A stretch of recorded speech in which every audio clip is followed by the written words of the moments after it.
Siyempre, kayo with DP, kayo natanong kanina, I mean, with BBM, kayo natanong kung kayo po ba ay opposition na. What do you want to assure to the public, ma'am? Kasi nagbanggit kayo sa inyong statement na, sanay ma'am, yung sa Pilipinas, mga taong walang katapatan sa trabahong sinumpaan na namumuno sa politika, meron ba kayo in particular dito ma'am na tinutukoy? Kasi parang ang tao medyo sila yung sabi nga, di ba, mas importante yung taong bayan. So, unang-una ito ma'am, sinong tinutukoy nyo dito? At pangalawa, ano ang assurance nyo po sa public in general na maayos pa rin tumatakbo ang ating bansa kahit medyo may mga ganito mga political issue, ma'am? O kung sino yung nakikita ninyo nagre-react publicly and privately sa mga sinasabi ko, yan yung mga tao na natatamaan sa mga sinabi ko sa statements ko kahapon. Yung hindi tapat sa serbisyo, hindi tapat sa kanilang trabaho, at hindi tapat sa pagsisilbi sa taong bayan ng Pilipinas. Kung meron kayo naririnig na nagre-react privately, nag-off the record, or yung meron kayo nababasa dahil nagpapa-interview, tinatamaan yan sila, kaya nagre-react. Ma'am, maayong hapon. Last na lang, Jude, ma'am. Si MJ sa SMNI, ma'am, meron pong mga manifesto ang retired PMAers, mga retired generals. Sinisingil po nilang administration sa sablay na sistema sa anti-flooding, at meron silang panawagan kontra corruption. Sinabi nila ma'am na dapat na daw magdeklara ng war against corruption sa Pilipinas bilang Vice President, at malapit po sa mga taga-AFP, at malaki ang paggalang nila sa iyo ma'am. Ano pong masasabi niyo? Totoo yan. Totoo talaga yan, diba? Kahit si Senator Amy Marcos, meron na siyang interview kung saan sinabi niya na naglalagay ang mga congressman, at sinabi pa niya, di ba, meron siyang kwento na nangyari talaga na conversation sa kanila, nangyari sa kanila noong congressman, na mayroong corruption sa flood control projects. In fact, isa yan sa mga rason kung bakit ako nag-resign, pero hindi sa DPWH, ang sa Department of Education. Meron akong protesta sa ginawa sa budget sa Department of Education. Sinubukan ko na ayusin siya last year, pero parang walang narinig. Sinubukan ko na ayusin siya pagdating namin sa Senate.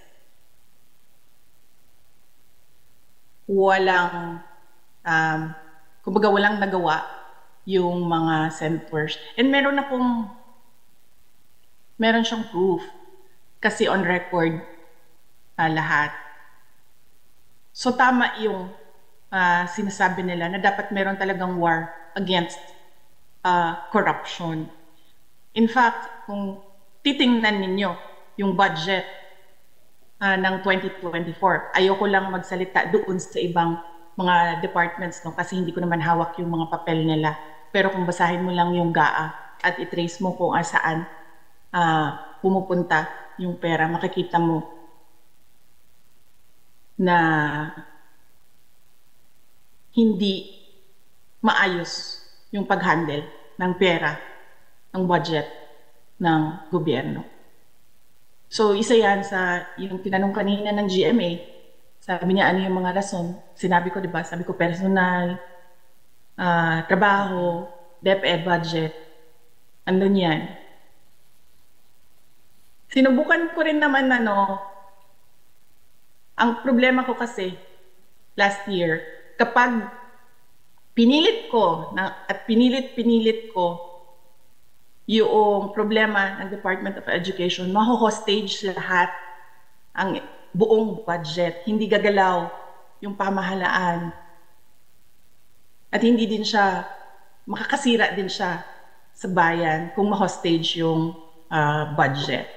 Pero sinubukan kong itama yung nakita kong mali. Pero syempre, wala akong nakuhang suporta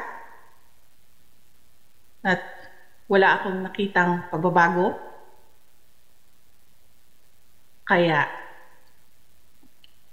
sabi ko, hindi siya mauulit sa akin sa budget ng 2025. Hindi ko na kaya na ako pa rin yung hawak ng Department of Education budget and uulitin lang yung ginawa dati. Familiar ka ba? Narinig mo na ba or napanood mo ba itong sinasabing polvoron video? Kasi nilabas po ito ng inyong mga supporters during the Maisog Rally in LA. Have you seen this? Have you heard about this? And ano pong masasabi niyo dito sa video na to, ma'am? Nakita ko ang video sa social media na lang. Doon ko nakita ang video. Merong lumapit sa akin noon at sinabi niya ang video nasa USB.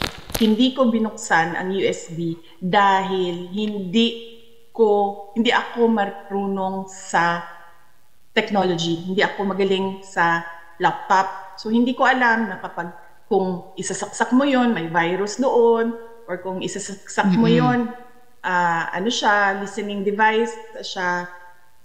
So, hindi ko siya tinapon ko yung USB, dinispose ko siya na hindi na siya magamit. So, hindi ko siya tiningnan. Pero sinabi sa akin na yun daw yung isa sa mga videos.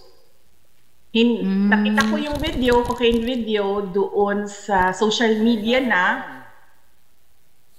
So, hindi ko lang alam kung yung USB na binigay sa akin, yun yung nakikita natin sa social media or iba pa ba, kasi hindi ko nga siya binuksan kasi I felt na it was a Trojan horse papunta sa akin. So, sinira ko na lang siya diretso. Ma'am, sorry ma'am, saan po ito binigay sa inyo, ma'am? At kailan po ito na ibigay sa inyo, ma'am? Binigay siya sa akin bago lumabas yung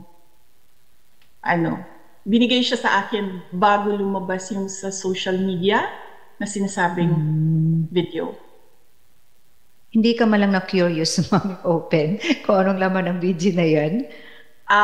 Hindi ako na-curious kung ano yung laman ng USB kasi mas mahalaga sa akin yung security ko. Mas mahalaga sa akin na hindi mapasukan ng virus yung sistema ng computers, or hindi magiging tracking device yung USB na yon, hindi magiging listening device yung USB na yon. And naisip ko rin na sa sobrang freely nila binibigay yung USB, ay lalabas at lalabas yung laman nun, manggaling man sa kung kani-kanino na mga tao. Yun yung naisip ko. Kung totoo man na ang laman nito ay cocaine video at madaling ibigay siya sa USB. So, ibig sabihin, meron pang some sort of USB somewhere else. At lalabas din yun kung totoo man na cocaine video nga yung nandoon sa loob ng USB. Ngayon, hindi ko na alam kung yun nga yung lumalabas ngayon. Kung yun ang laman. Ma'am, speaking of your security, you mentioned about the incident in Naiya, yung pag-casing nila sa inyong village. Does the VP feel threatened? How do you feel right now, ma'am? Kasi yung mga instances na gano'n, na VP, po nakakaata rin ng sort of harassment, parang identified silang DP supporters, so may mga ganong instances. So again, yung incident sa Naiya at yung pag-casing nga po na sinasabi po ninyo sa village po. So you feel threatened, ma'am? How do you feel as far as your security is concerned po? Kasi yung mga surveillance, yung mga casing,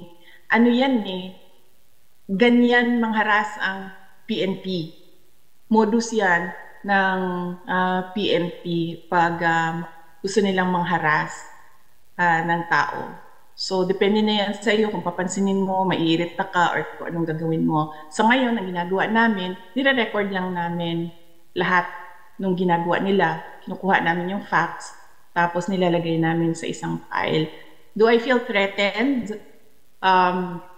This is Yes, not the first time na nagkaroon kami ng problema sa politika as a family. Yung mga taga Davao, maalala nila noon, nung tumakbo akong Mayor 2010, ang kalaban ko noon ay si Speaker Nograles, House Speaker na rin ulit. At the time, he was so powerful kasi nasa admin siya. And parang ganito din yung mga nangyari noon. So, hindi siya first time sa akin. And I think, as a politician, dapat ini-expect yung mga ganyan kasi merong ibang politiko ganyan yung laro nila.